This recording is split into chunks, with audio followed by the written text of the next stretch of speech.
Our next question, in your opinion, what are the top 3 issues of concern to the residents of Ward 7? I feel that the number 1 issue that we face in Ward 7 is Ag Park, and I would want to push the resolution on that. It's been going on clear back to World War II with Camp Anson, and it's a lot of issues going on, but I want to push for a resolution on that. The second thing I feel is dealing with the land issues, and saving our Riverside land. Back in, I think it was 1980, when I first came to Riverside, I'm sure a lot of you can remember the smell down the 15 freeway, the dairy cows are all gone. And I think before long, we're going to have more concrete and asphalt than we had oranges or agriculture. So that's one of the real issues, I think. And number 3, I believe, is the power line. It's interesting, I live on Julian Drive, and I'm right next to Ag Park, and also where the power lines are going to go in. And it seems as though the people, if you live in Ag Park or near Ag Park, you're really concerned with the power lines. But I believe that those are issues, we'll be discussing those later, but I believe those are the 3 most important issues right now in Ward 7. I think the most important issue, and after meeting with some of our local policemen, is the rising crime, especially property crimes. It's really a citywide issue, and it's pretty staggering when you look at the numbers. It's disappointing that it's come to that in our city, but I think that's the number 1 issue. Another issue is the homeless vacancy problem. It's an issue it's been going on for years and years, going back even when I was a young man, and I haven't seen any resolution yet since I was a kid. So that's something that we need to get working on. Also, when I was driving down here, has anyone driven on the streets that felt like that? It's ridiculous. Can we get just a fraction of that Measure Z money and maybe pave a street or 2? That's my opinion. Thank you. That jolted me too. One of the issues, safe community, violence, vandalism, thefts, gangs, the street infrastructure maintenance and upgrade. I'm with the other candidate here. Potholes, broken down pavement, water pipelines, electrical lines, transmission stations.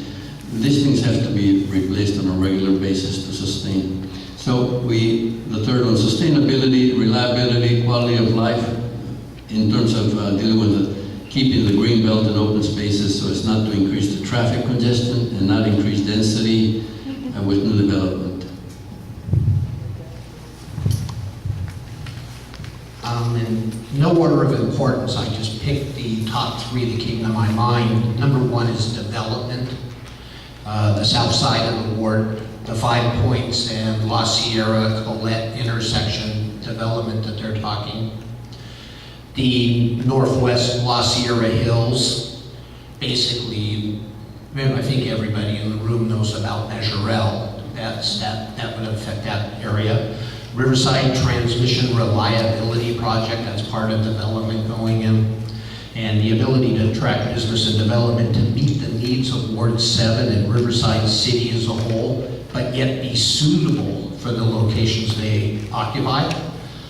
Ag Park, naturally the cleanup efforts. And number 3 would be the quality of life for Ward 7 with the alarming increase in crime, vehicle theft, burglary, theft, home theft, and public theft, and vandalism.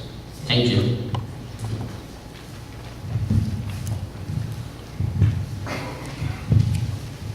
You hear a lot of the same things, I'm guessing. Ag Park, definitely number 1 priority. It's been going on for way too long. We need cooperation on both sides of the issue.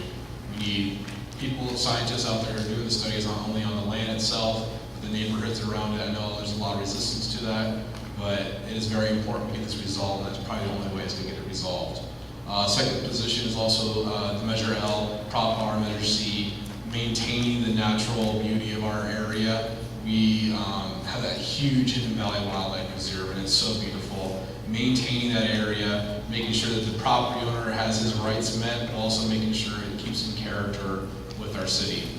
The third thing is preserving the rural nature of some of the neighborhoods. We have a lot of horse owners in our community, and the biggest part of that is having trails and access to the Santa Ana River bottom. So whatever new development goes in, we need to make sure it doesn't impede on that. We still have access for our horse owners to get access to the Santa Ana River bottom. All right, I'm so excited to sit here with all these qualified applicants. This is very exciting. Everyone thinks that they'll do a great job when they serve. So the three things are just like what my colleagues have already said. Development, obviously.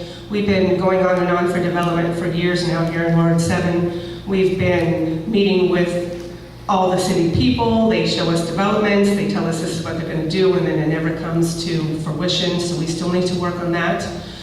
Measure Z is another issue that really needs to be taken care of.